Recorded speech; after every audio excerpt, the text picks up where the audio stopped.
Olá pessoal, Shalom, graça e paz a todos. Estou aqui para fazer mais este vídeo. Hoje eu estarei produzindo uma reação em algumas falas ditas pelo pastor Martinez da KCP, alguns equívocos que ele acabou cometendo em um debate aqui que ocorreu recentemente na Rádio Musical. Mas antes de eu dar início, em algumas observações que eu estarei compartilhando com vocês, eu quero aqui que vocês mesmo vejam parte de um recorte de um vídeo que eu fiz, onde ele faz aqui as exposições equivocadas e erradas. Logo mais estarei então trazendo aqui algumas pontuações, algumas observações sobre a fala dele. Aqui do Novo Testamento, né? O Novo Testamento tem 24 mil manuscritos, 5 mil em grego, 9 mil em latim e 10 mil em outros idiomas.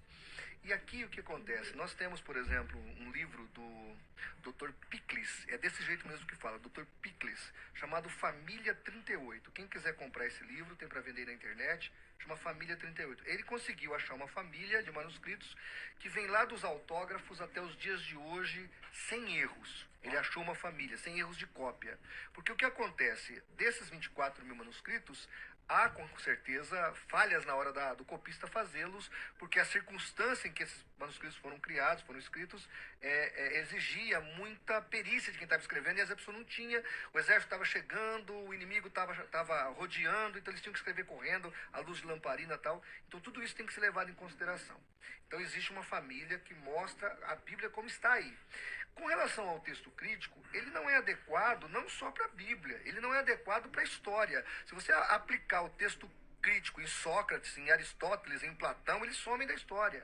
Então você não pode usar o texto crítico, esse tipo de coisa, porque você destrói a Bíblia. Não é porque você não tem um manuscrito grego, né, daquele texto, mas você não vai colocá-lo na Bíblia, porque tem lá um em árabe do século X. Serve tanto quanto. Então, o texto recebido, ou o texto majoritário, deve ser uma análise de tudo, e ele traz tudo isso para o Novo Testamento. Por quê? Porque faz luz ao que está acontecendo. É assim que faz o cara que goteja manuscrito neotestamentário. Inclusive, no Brasil, nós temos o maior erudito do mundo, chamado Dr. Pickles, e ele falou essa questão da família 38.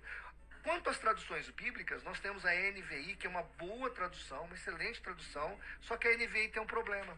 Ela pegou o texto crítico, ela é a mesma coisa, a mesma regra, Hort, Scott, esqueci agora o nome dos caras. É o texto crítico que eles usam na tradução do Novo Mundo. Claro que a tradução da NVI não é igual à tradução do Novo Mundo, mas os versículos que faltam na tradução do Novo Mundo vão faltar também na NVI. O que isso não é legal. Infelizmente é uma atitude que eu não gostei da editora. Mas esta é a realidade do Novo Testamento, que é o documento mais digamos, rico em conteúdo de toda a historiografia mundial. Ninguém tem tanto manuscrito de um texto quanto o Novo Testamento. E só mais uma coisinha. Se você destruísse esses 24 mil manuscritos e pegasse só a patrística dos primeiros pais da igreja, só com a patrística você refaz o Novo Testamento. Aliás, refaz a Bíblia inteira. Esquece os manuscritos da Bíblia. Sem nenhum manuscrito da Bíblia, só com a patrística, os documentos dos pais posteriores, você teria ela registrada nesses documentos. Então, conforme vocês mesmo puderam observar aí, algumas afirmações feitas por ele, que foram na verdade equívocos, em um assunto que ele tentou abordar relacionado à crítica textual aí, no debate que ocorreu na Rádio Musical. Acabou tentando fazer uma exposição ali, mas, como eu disse, né, infelizmente acabou se equivocando. A primeira observação que eu quero aqui trazer é que ele disse que existe hoje aí cerca de 5 mil manuscritos gregos do Novo Testamento. E na verdade não. Nós temos hoje já cerca de 6 mil manuscritos gregos, ou seja, 1000 a mais do que ele falou. A segunda observação que eu quero aqui trazer sobre outro equívoco que ele acabou cometendo é que não existe texto da família 38, ao qual o Dr. Wilbur Norman Pickering trabalha, ou melhor dizendo, desenvolveu. É o texto da família 35 e não da família 38, conforme dito por ele. Uma terceira observação que eu quero trazer aqui sobre outro equívoco que ele cometeu neste mesmo debate é a respeito do nome do doutor. Não é Dr. Pickles. Não existe isso. O nome do doutor é Wilbur Norman Pickering, não Pickles. Nunca existiu isso. Então, infelizmente, aqui, esta terceira observação eu quero deixar a respeito de outro equívoco que ele cometeu. Uma quarta observação que eu quero trazer aqui sobre um outro equívoco que ele cometeu é que, segundo ele disse desta forma, ó, a família 38, ela vem de uma família dos autógrafos, que até hoje está sem erro de cópia. Então, ele fez essa afirmação. Mas, como eu já disse de antemão, não existe família 38. Existe o texto da família 35, ao qual o Dr. Wilbur Norman Pickering desenvolveu. E outra coisa, não existe nenhum texto grego, né, que venha refletir 100%, né, os textos originais, os autógrafos.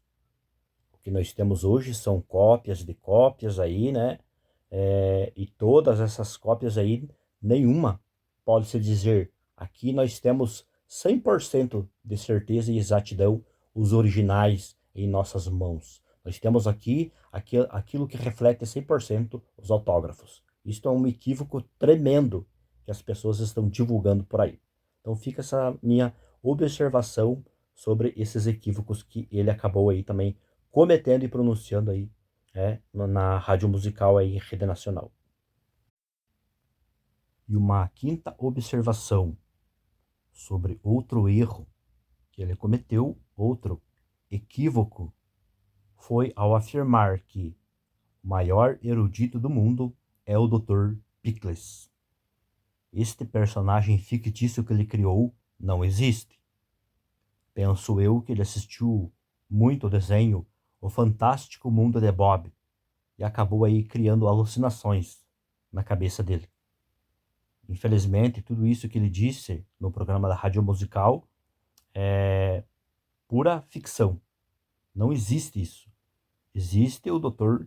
Pickering, mas mesmo assim o Dr. Pickering não é o maior erudito do mundo. Ele não é a maior autoridade no tocante ao assunto da crítica textual. Nós temos aí Bruce Metzger, Kurt Aland, William Comfort, David Trombett, que também, entre muitos outros, que também aí, foram e são outros, autoridades no assunto da crítica textual do Novo Testamento. Então essa ideia que que o maior erudito do mundo é o Dr. Pickles é só na sua cabeça, só no seu mundo, né? Existiu o desenho Fantástico Mundo de Bob, e existe aí o Fantástico Mundo da KCP, né? Onde o personagem fictício aí, o Bob, infelizmente, é o senhor que está fazendo esse papel. Não existe isso. Em tão pouco tempo fazer tantas alegações, tantas afirmações que não têm fundamento algum. Então eu quero deixar aqui esta quinta observação, a respeito da fala dele, esta quinta reação, que o Dr.